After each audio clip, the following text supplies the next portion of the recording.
kalian sehadapan sahabat-sahabat ini, innakum satarawna rabbakum kama tarawna qamara fi hadhihi lailah.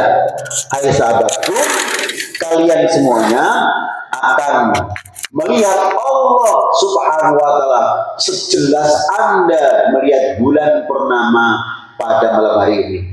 Bayangkan tanggal 14, tanggal 15, bulan paling besar di bulan itu yang bisa kita saksikan. Begitu jelasnya kita saat itu juga dapat melihat Allah sejelas kita melihat bulan purnama. Maka insya Allah seluruh muslim masuk surga. Ketika sudah masuk surga, yang kedua melihat Allah Subhanahu wa taala.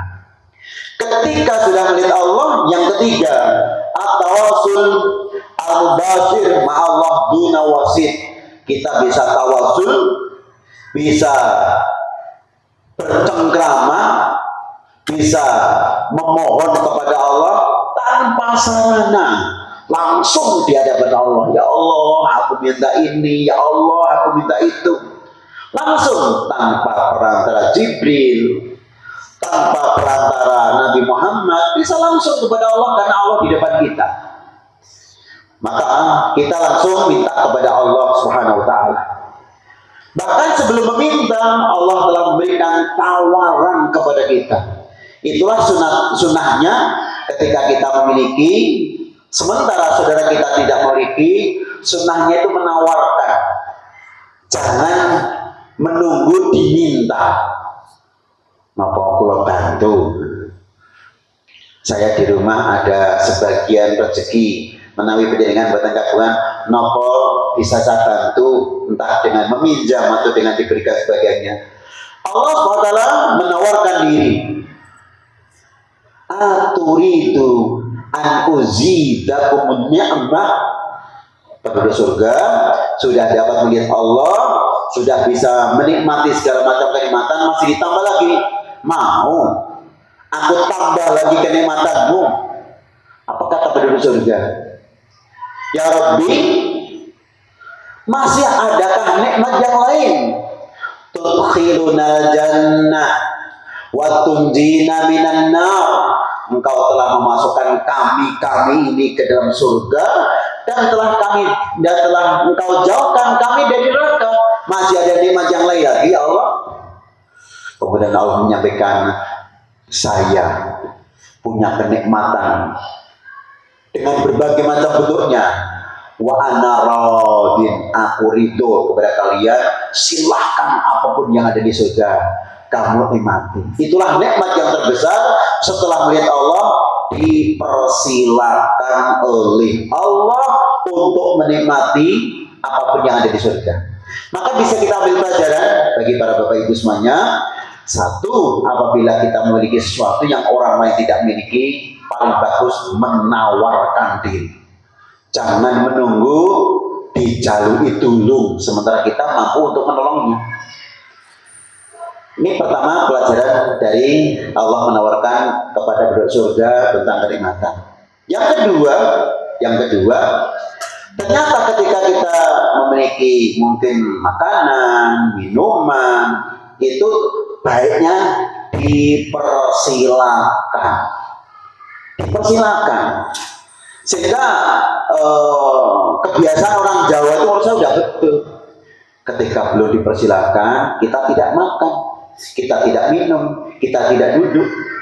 Tapi begitu dipersilakan, monggo, lenggah, monggo, pundahar, kaktus padatan, baru kita duduk, baru kita makan, baru kita masuk di sebuah ruangan apabila kita dipersilakan masuk. Bahkan sahabat Nabi pernah mengatakan, "A'adnu, bolehkah aku mendekat denganmu?" "Udnu bi khair," "Auda," boleh, tapi dengan cara yang baik. Kalau tidak mau dengan cara baik, tinggalkan saja. "A'adnu, boleh aku mendekat?" "Udnu bi khair," "Auda." Maka selagi menawarkan itu bagian daripada sunnah Rasul. Yang kedua, ketika kita memiliki sesuatu mempersilahkan. Ini bagus. Yang dimaksud dengan liqa ilahi azza wa jalla, setelah ditawari oleh Allah untuk menikmati kenikmatan, maka an-ni'am al-abadiyah, kita bisa menikmati kenikmatan tersebut selama-lamanya. La yabghuna anha hiwala, kita tidak akan berpindah dari surga ke tempat lain, artinya ke tempat neraka. Hanya berpindah dari satu surga ke surga yang lainnya, dari satu tingkat ke tingkat yang lainnya. Inilah namanya riqa'illah azza wa jalla. Karena Imam Abdullah bin Mas'ud mengatakan tidak ada libur kegiatan bagi seorang muslim, adanya adalah intiqal amal ilal amal, pindahnya, gesernya satu kegiatan ke kegiatan lain. Yang biasa di kantor karena libur, ganti kegiatan di rumah, bersih-bersih rumah, ngecat rumah, nikahkan anaknya, kemudian menghitankan anaknya, silaturahmi, mendatangi orang yang sakit dan meninggal, dan sebagainya. Ini bagian dari pindahnya satu kerjaan ke pekerjaan lain. Karena waktu libur betul-betul berhenti, tidak ada kegiatan, itu dalam konsep Islam tidak ada, hanya pindah satu kerjaan ke kerjaan yang lainnya. Maka kemarin sudah kita bahas, barangkali liburnya di kantor dipindah kepada kegiatan yang lain. Sebagian kita mungkin melaksanakan umroh, seperti Bapak Fahmi hari ini masih berada di Madinah. Tadi WA, alhamdulillah bisa sholat di Raudhah 2 kali. Bisa sebagian kita melaksanakan khitan. Kemarin matur nuwun dumateng para Bapak Ibu yang telah membantu pelaksanaan khitan ceria lewat forum silaturahmi takmir masjid dan mushola sekelurahan Semani. Ada 59 anak selesai di kita di Masjid Fatimah depan Sobisko, dan pelaksanaannya di klinik Muti Sehat. Alhamdulillah 59 anak, dan kita ada 2 sambutan lurah dari Sanggerahan Bapak Tarman, dan lurah dari Semani Bapak Hadi pengganti dulu Bapak Hadi, sekarang diganti dengan PJ yang baru. Bapak Ibu yang berbahagia, jadi sebelum kita bertemu dengan Allah, tidak ada kegiatan berhenti dari ibadah. Karena kita berganti kegiatan saja. Yang kedua, agar kita bertemu dengan Allah, masyurutul lillahi azza wa jalla binisbah liruhiyah. Bagaimana persyaratan agar kita bisa masuk surga, melihat Allah, bisa bercakap-cakap dengan Allah, kemudian menikmati segala macam bentuk kenikmatan yang ada di surga. Maka persyaratannya pertama al-iman. Iman billahi wa malaikatihi wa kutubihi wa rusulihi wa bil yaumil akhir wa bil qadri khairihi wa syarrihi. Iman kepada Allah, iman kepada malaikat, iman kepada kitab-kitab Allah, iman kepada rasul-rasul Allah, iman kepada hari akhir, dan iman kepada qada dan qadar. Kedua, setelah kita mempunyai keyakinan yang kuat, al-iman al-qawi, maka yang kedua direalisasikan dalam bentuk amal soleh, yaitu ibadah khalisah liwajillah, dalam bentuk melaksanakan rukun Islam, sholatnya, zakatnya, puasanya, haji umrohnya, secara dasar rukun itu. Ditambah lagi yang lainnya dalam bentuk urusan rohnya, yaitu bagi yang pernah melakukan dosa besar, dia taubat. Yang tidak melakukan dosa besar, cukup dengan istighfar. Amal kita beriman. Yang kedua, beribadah yang ikhlas karena Allah. Yang ketiga, apabila punya dosa, segera bertobat kepada Allah. Sementara dosa-dosa kecil cukup dengan istighfar. Maka jangan lupa usai sholat yang 5 waktu senantiasa istighfar. Astaghfirullah, astaghfirullah, astaghfirullah, astaghfirullahaladzim alladzi la ilaha illa huwal hayyul qayyum wa atubu ilaik. Jangan lupa, karena barangkali kita punya dosa, cuma kita tidak tahu dosanya apa. Tapi lebih-lebih kalau dosa besar, yang jelas-jelas melanggar terang-terangan, pencurian, perampokan, mengambil hak orang lain tanpa hak, pembunuhan, perzinaan, harus taubatan nasuha. Poin nomor 3, materi yang kemarin disampaikan oleh Akhuna Haris Ma'ruf tentang istiqamah. Iman sudah, amal soleh ibadah sudah. Apabila punya dosa besar, tobat. Apabila punya dosa kecil, istighfar sudah.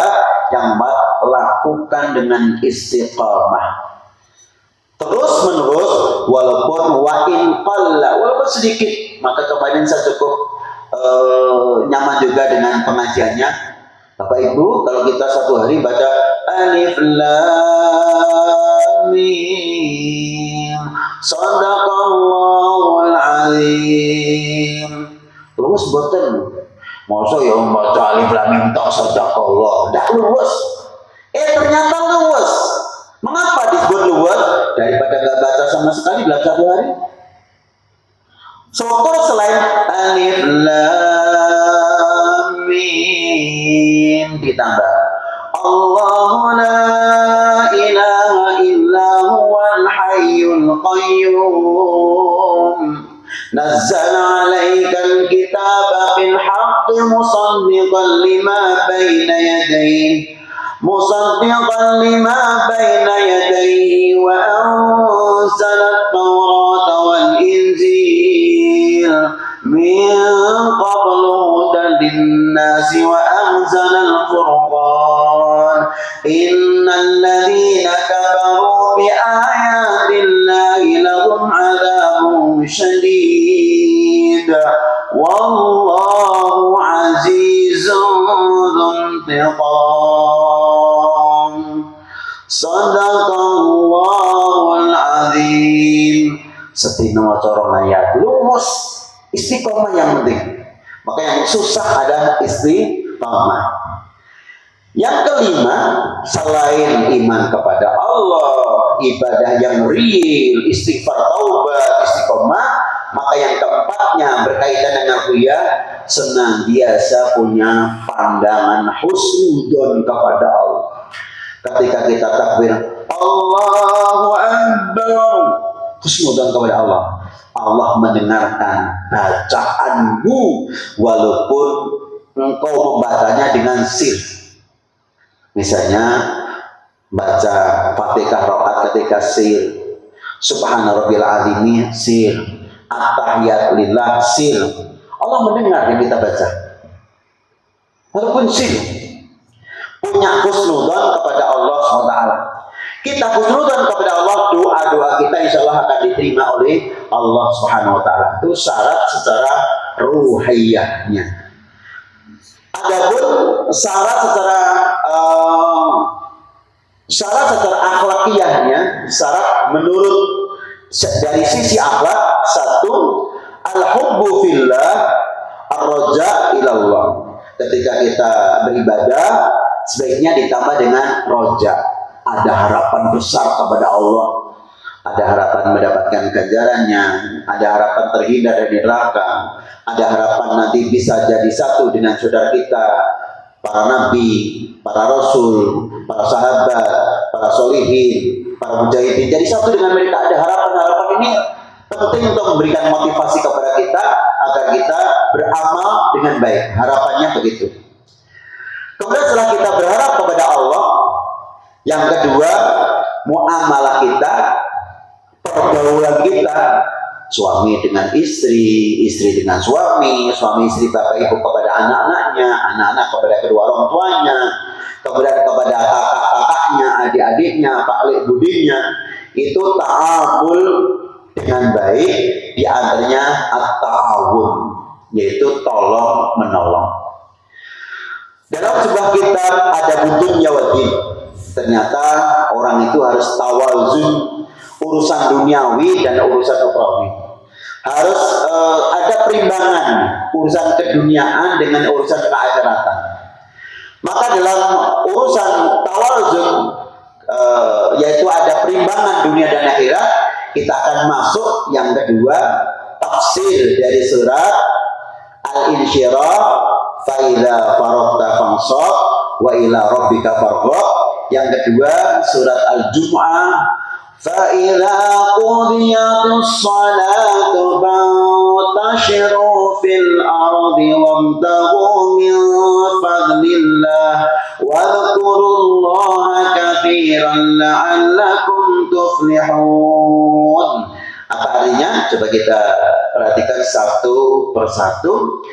Fa idza faraghta fansab wa ila rabbika farghab.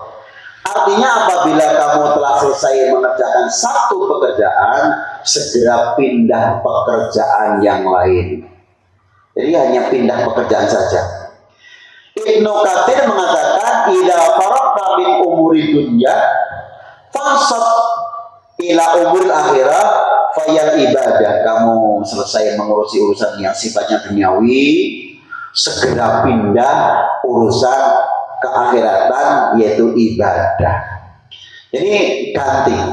Nah, kamu habis di pasar, sekarang urusan ibadah. Kamu habis bertani, sekarang urusannya ibadah. Baru saja kamu berdharma wisata piknik, kamu sekarang ibadah. Pokoknya dunia ibadah, dunia ibadah, dunia ibadah. Hidup kita menjadi imbang. Kalau Abdullah bin Mas'ud berbeda, beliau pendapatnya idza faraqta minal faraid fansab fil qiyamil laili. Apabila kamu selesai melakukan ibadah-ibadah yang sifatnya wajib, segera berpindah kepada ibadah yang sifatnya sunnah seperti qiyamul laili. Artinya yang wajib juga kita kerjakan, yang sunnah kita kerjakan. Ada adanya tawazun antara wajib dan yang sunnah. Jadi jangan berhenti ibadah wajib, lanjutkan yang ibadah sunnah. Kemudian oleh Ibnu Abbas, faida faraqta min sholatika fansab ila du'a. Kalau kamu selesai sholatmu, segera disusul dengan doa. Maka tadi sudah kita sampaikan, selesai Assalamualaikum warahmatullah, Assalamualaikum warahmatullah. Jangan langsung berdiri kelitap untuk pulang, tambahi dulu dengan doa. Minimal istighfar. Tambah lagi, Allahumma antas salam wa minkas salam tabarakta ya dzal jalali wal ikram.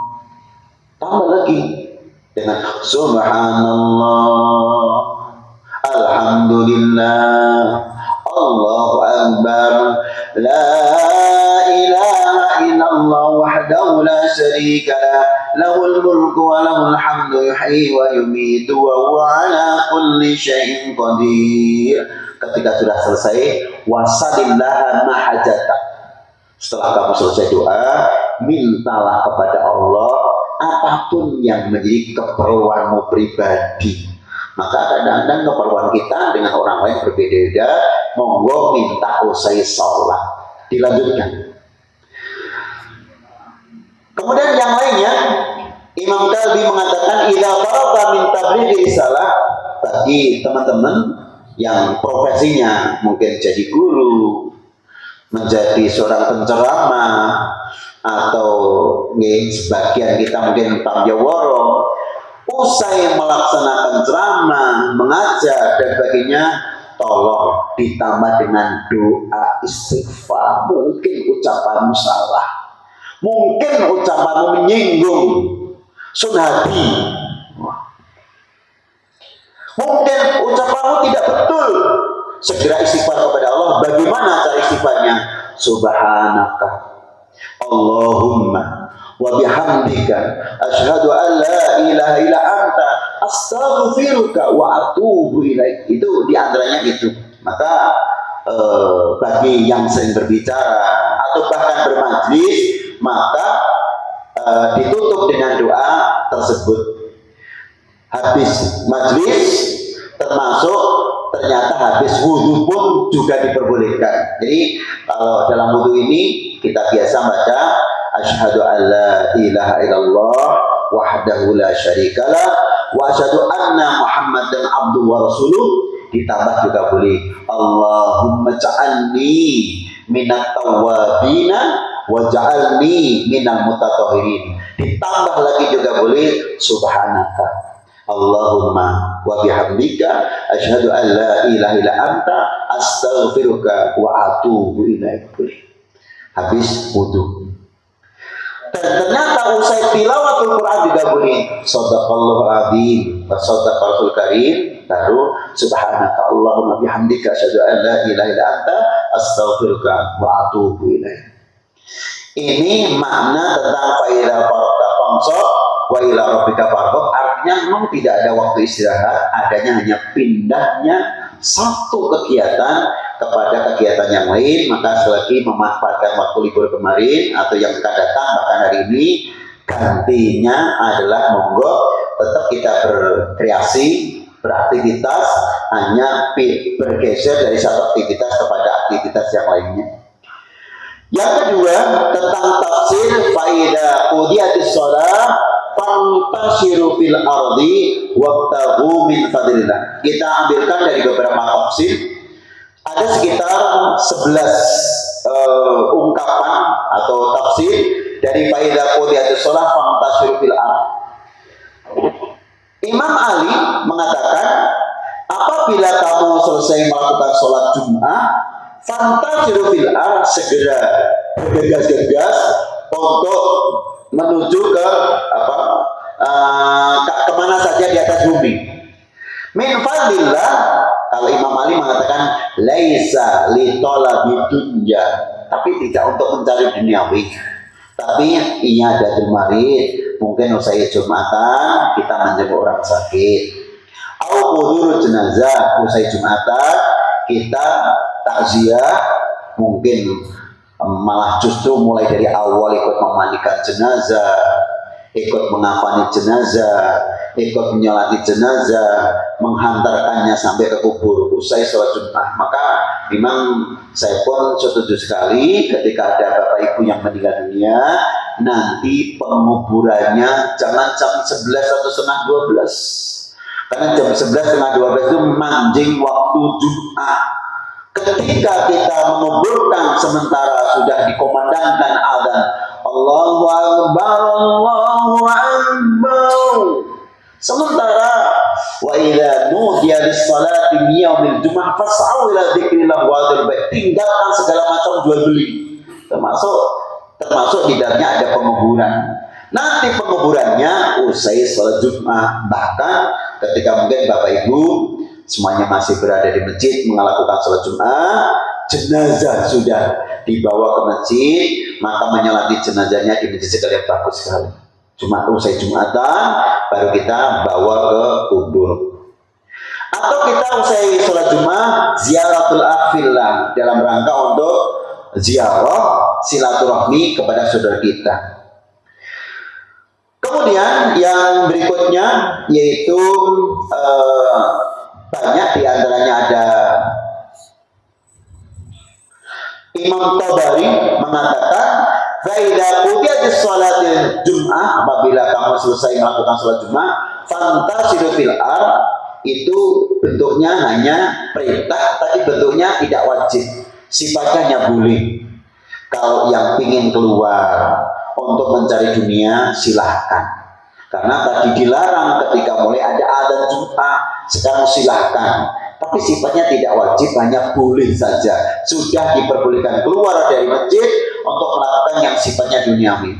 Tapi bagi anda yang tetap berada di masjid untuk thalabul ilmi, seperti orang-orang di zaman Nabi namanya ahli suffah, orang yang belajar ilmu di Masjid Nabawi, atau yang pengen baca Quran sampai selesai. Karena kemarin lagi saya sampaikan ada pengalaman seorang ibu di IPHI Solo itu, sekedar sharing, Mas ngadiri, aku nak nang Mekah karo nang Madinah itu beda amalanku. Nek suamiku, bapakku itu memperbanyak tawaf di Ka'bah. Nek aku patang dino nang Mekah khotam Quran sekali, masya Allah sedina 10 juz, 3 hari khotam sekali. Jadi saya jarang pulang ke hotel, sehingga saya tidak perlu umroh yang harganya mahal, karena saya menghabiskan waktunya di Masjidil Haram. Nek suamiku lebih banyak tawaf. Kalau di Masjid Nabawi lain, saya memperbanyak doa di Raudhah, karena saat itu jam untuk di Raudhah tidak dijamin seperti sekarang. Kalau sekarang sekali umroh 3 hari di Madinah rata-rata hanya diperbolehkan sekali, karena itu pun daftar lewat aplikasi. Ini informasi terakhir yang kita dapatkan. Jadi mungkin seperti itu. Itu sifatnya boleh aja bagi yang sudah Jumatan, yang mau keluar, yang sebelumnya datang kembali ke datang. Yang sebelumnya tadi sebelum Jumatan, sebelum azan kamu tani, balik lagi ke tani. Yang sebelum azan kamu di dapur, balik lagi ngurusi dapur. Artinya kembali kerja seperti pekerjaan yang sebelum Jumat kamu lakukan. Artinya itu tidak dilarang, dan insya Allah Allah berikan keberkahan ketika kamu sudah menyelesaikan sholat Jumat. Jadi hukumnya hanya boleh, bukan perintah yang sifatnya wajib. Kemudian yang berikutnya yaitu iltamisu min fadlillahi alladhi biyadihi mafati khazainihi lidunyakum wa akhiratakum. Carilah setelah Jumatan rampung, carilah fadilah Allah, pemberian Allah yang semuanya itu di genggamannya. Jadi Allah punya menggenggam rezeki perjalanan pulau, dicari, yang digenggam oleh Allah itu kita cari, baik nanti urusan dunia kita maupun urusan akhirat kita. Jadi yang mau di dalam tetap zikir monggo, tetap baca Quran monggo, tetap meneruskan tolabulnya monggo. Tapi yang ingin mencari dunia silahkan untuk segera kembali lagi ke tempat-tempat pekerjaan yang sebelum Jumatan kamu mengerjakan seperti itu. Ini Imam Tabari seperti itu. Sementara tafsir Al-Muyassar, nanti bisa tanya Ustaz Hawin Murtado karena beliau lebih banyak menggunakan tafsir Al-Muyassar.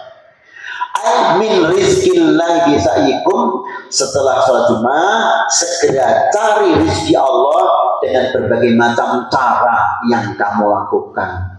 Maka istilah begini, yang ngapunten iki dalam dunia manajemen, kalau kita bikin program itu program disesuaikan dengan budget keuangan kita, RAPB kita. Apa RAPB kita disesuaikan dengan program yang kita buat. Idealnya sih, berbicara ideal, kita bikin program dulu, baru nyari biaya. Budgetnya piro, lah karena programnya itu sebesar ini 1 miliar, maka bagaimana untuk mewujudkan 1 miliar. Jadi, tetapi ada juga yang dibalik. Program itu disesuaikan dengan budget. Karena budget kita cuma 500 juta, ya kita jangan bikin proyek yang mulu-mulu, yang sesuai dengan budget saja 500 juta. Lah monggo, itu setiap penjaringan punya cara untuk menyelesaikan perencanaan penjaringan. Kalau saya orang realistis, segala sesuatu berdasarkan kemampuan saja. Mengapa? Ada dasar yang ini menjadi pegangan saya, pribadi saya selagi bahwa segala sesuatu itu bukan target yang dinilai oleh Allah. Wasa'yakum sawfa yura, yang dilihat oleh Allah itu bukan nilai sebelumnya, nilai 9-nya, selesai pekerjaannya. Yang dinilai oleh Allah adalah seberapa kesungguhanmu dalam menyelesaikan masalah tersebut. Karena awaan sa'yakum sawfa yura, yang dilihat oleh Allah itu usaha bukan hasil. Yang penting usahanya, masalah hasil serahkan saja kepada Allah. Sehingga ada kesungguhan untuk melakukan usaha. Maka min rizkillah, bisa ikut carilah rezeki Allah dengan usaha kamu masing-masing. Tapi kalau usaha nyari rezeki ditarget itu berat apa? Saya tidak tahu bagaimana caranya. Yang penting 1 hari 250.000 rupiah. Wah, Nah, kalau sudah ditentukan yang penting sehari 250 ribu rupiah, sementara pekerjaan kita belum jelas, kan kita jadi bingung. Bagaimana untuk mendapatkan 250 ribu rupiah? Tapi berbeda, bekerja yang sungguh-sungguh, semampu kamu, nanti ono kekurangan ini, aku sing nambeli. Wow, enak banget nih. Jadi yang penting usahanya dulu. Yang kedua, yang berikutnya, yang termasuk Imam Jalalaini, Imam Suyuti mengatakan, utlubur rizqo, carilah rezeki usai Jumatan, segera berdiri untuk mencari rezeki bertebaran di muka bumi. Bisa namanya tijarah, dunia perdagangan, bagi yang terbiasa istighol, sibuk di dunia perdagangan. Bisa di pertanian, yang setiap hari memang duduknya di dunia pertanian. Pertambangan, yang tiap hari duduknya di pertambangan, mungkin di perkapalan, nikel, tambang emas, dan sebagainya. Mungkin urusan impor ekspor dan sebagainya. Sementara dalam tafsir Al-Baghawi menyampaikan, idza faragha minas shalah fantasiru fil ardh litijarah. Imam Baghawi mengatakan, apabila kamu sudah selesai melakukan sholat Jumat, segera bertebar ke muka bumi untuk dunia dagang. Beliau lebih menafsirkan dunia dagang karena ayat ini berkaitan dengan dagang. Saat itu, ya ayyuhalladzina amanu idza nudiya lis-salati min yaumil jumu'ati fas'au ila dzikrillahi wa dharul bai'. Dzalikum khairul lakum in kuntum ta'lamun. Ayat ini turun saat itu Rasul sedang khutbah. Tahu-tahu ada supplier datang tidak jauh dari masjid di mana Rasul berkhutbah. Akhirnya sebagian jamaah sahabat Nabi yang sudah mendengarkan khutbahnya Nabi keluar dari masjid untuk berebutan barang dagangan karena suppliernya datang. Nyuwun seperti kalau pagi hari di pasar Kelitian begitu brojong sampai ke pasar, rebutan barang nih Pak. Kayak nanti kita yang jualan tuh nggak ngerti di sopo barang mau. Itu rebutan barang itu. Kita di pasar lagi ternyata begitu. Kita bawa kentang dari petani Wonosobo, Magelang, sampai di sana langsung diturunkan orang-orang. Kentangku mau bawa sopo loh, rebutan. Nah di zaman itu begitu ada pedagang datang, sahabat Nabi sedang mendengarkan Jumat, bertebaran rebutan dagangan, sehingga dalam sebuah riwayat dikatakan hanya tinggal 12 orang. Artinya 12 orang ini menjadi pendapat Imam Malik bahwa seandainya terpaksa Jumatan itu 12 jamaah saja boleh. Satu imamnya, satu muadzinnya, 10 makmumnya. Menjadi pendapat Imam Malik. Tapi Imam Syafi'i enggak. Bagaimanapun Jumat itu syaratnya 40. Karena ketika Rasulullah SAW sholat pertama kali di Masjid Nabawi, jumlah jamaahnya 40. Sebelum 40 orang, tidak diawali dengan Assalamualaikum warahmatullahi wabarakatuh. Jadi dihitung jamaahnya. Kalau sudah jamaahnya sudah minimal 40, baru imamnya naik untuk khutbah, baru adzan. Sehingga di masa Utsman bin Affan sempat ada dua adzan. Adzan pertama sekedar pemberitahuan bahwa sebentar lagi waktu Jumat sudah tiba. Nah mereka adzannya tidak di masjid, tapi adzannya di pasar-pasar. Allahu Akbar, Allahu Akbar. Pindah lagi ke los berikutnya, pindah lagi ke los, hanya memberitahu bahwa adzan sebentar lagi untuk Jumatan sudah hadir. Maka sekarang ada yang adzan 2 kali. Adzan yang kedua sebagai pertanda imam sudah naik ke mimbar. Maka kalau di Masjid Agung dikatakan wa idza sa'idal khatibu 'alal mimbar fala yatakallam ahadukum fala yatakallam wa man yatakallam faqad laghat wa man laghat fala jum'atan lah. Apabila imam sudah naik ke mimbar, jangan satu pun di antara kalian keluar dari masjid. Jangan satu pun kalian ngobrol atau berbicara sendiri. Barang siapa yang ngobrol sendiri, maka jum'atannya tidak sah. Yang pertama. Yang kedua, jum'atannya sah, hanya tidak berganjar. Maka ketika imam sudah Assalamualaikum warahmatullahi wabarakatuh, langsung adzan, itu mulai tidak berbicara. Dengarkan seluruh khutbahnya sang imam. Dengarkan khutbahnya sang imam. Imam Syafi'i berpendapat bahwa sebelum khutbah jangan dimulai khutbah, karena pertama kali Rasulullah berkhutbah di Madinah jumlahnya 40 orang. Sementara Imam Abu Hanifah 3 orang saja boleh, karena syaratnya cuma itu jamaah.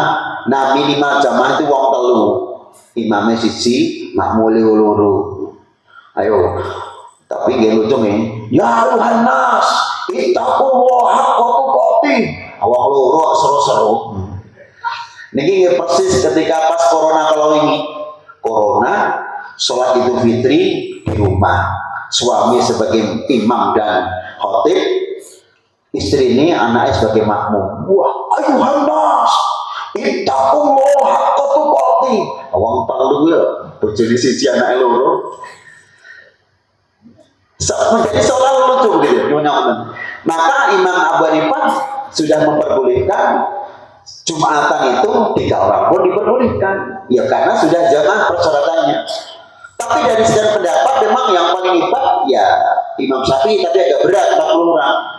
Maka sebelum mencapai 40 orang, masjid itu tolong bergabung dengan masjid yang lain agar memenuhi persyaratannya. Maka sebaik-baik Jumatan itu memang yang paling besar jamaah, paling besar masjidnya, paling banyak menampung jamaah. Maka alhamdulillah atas dukungan kita semuanya, Masjid Al-Muttaqin termasuk masjid besar di Cemani dan menampung lebih dari 500 jamaah atas bawah. Iya, itu kita bersyukur kepada Allah. Masjidnya gede, banyak menampung. Ini kita syukur kepada Allah. Tapi bagus seperti itu. Bagi ini dunia perdagangan, karena ayat itu turun kaitannya dengan dunia perdagangan.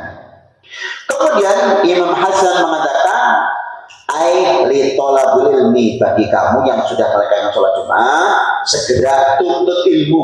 Ini menurut kami tetap bagi orang-orang yang memang sebelumnya menuntut ilmu seperti para mahasiswa di Jamiah Islamiyah yang ada di Madinah maupun di Ummul Qura yang ada di Mekah, tidak jauh dari Arafah seperti itu. Sementara tafsir Al-Wasit mengatakan idza faraqtum min adai sholat, apabila kamu terselesai melakukan sholat Jumat, maka fantasiru fil ardh wamshu fi manaqibiha li'ada ya'malikum alatikum tumuha. Kamu segera bertebar di atas bumi, lakukan apa yang kamu lakukan sebelum Jumatan. Jadi hampir sama dengan tafsir Tabari sebelumnya. Tapi ketika kamu sudah mendengarkan suara adzan, tinggalkan seluruh kegiatan kamu untuk melakukan sholat Jumat. Carilah rezeki karena kamu hidup di dunia. Beribadah yang baik karena suatu saat kamu akan meninggal dunia. Maka sekali lagi dari kalimat tawazun ini ada juzul, ada dunya wa din, dan ternyata kita tidak bisa memilah antara urusan duniawi dengan urusan ukhrawi, urusan dunia dan urusan akhirat, karena kita tidak bisa langsung sampai mendapatkan kenikmatan di akhirat berupa surga, melihat Allah, mendapatkan kenikmatan, kecuali harus melalui dunia terlebih dahulu. Maka rezeki bagian daripada penguat untuk sholat dan untuk zakat. Bekerjalah agar kita bisa sholat yang 5 waktu dengan baik.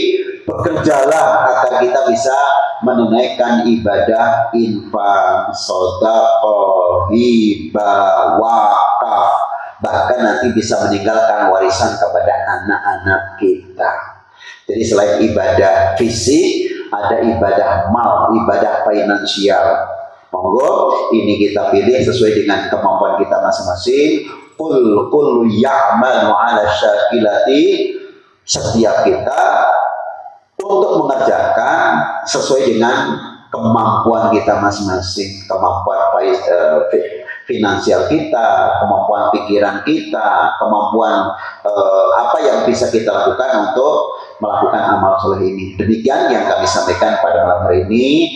Intinya, alhamdulillah, panjenengan tidak mengambil waktu libur, hanya betul-betul libur, tidak ada kegiatan ibadah yang tak ada, kegiatan dunia tidak ada, itu ternyata keliru. Maka libur itu hanya pindahnya satu kegiatan kepada kegiatan lain, bergesernya satu kegiatan kepada kegiatan yang lain, dan ini bisa juga digunakan untuk uji coba bagi kita yang sudah terbiasa mengurusi kantor, pekerjaan rutin, coba untuk berwira swasta.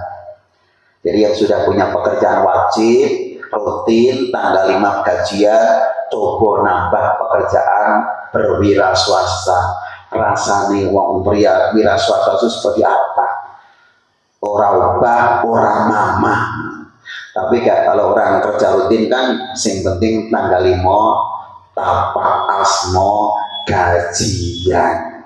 Ini untung meneh wis pendak tanggal 5 tapak asmo gajian, tambah lagi wira swasta, setiap berangkat kundur ngitung duit. Maka kan mbok pilih wonten kalepatan yang pengen pasami semua subhanaka Allahumma bihamdika asyhadu an la ilaha illa anta astaghfiruka wa atubu ilaik. Assalamualaikum warahmatullahi wabarakatuh.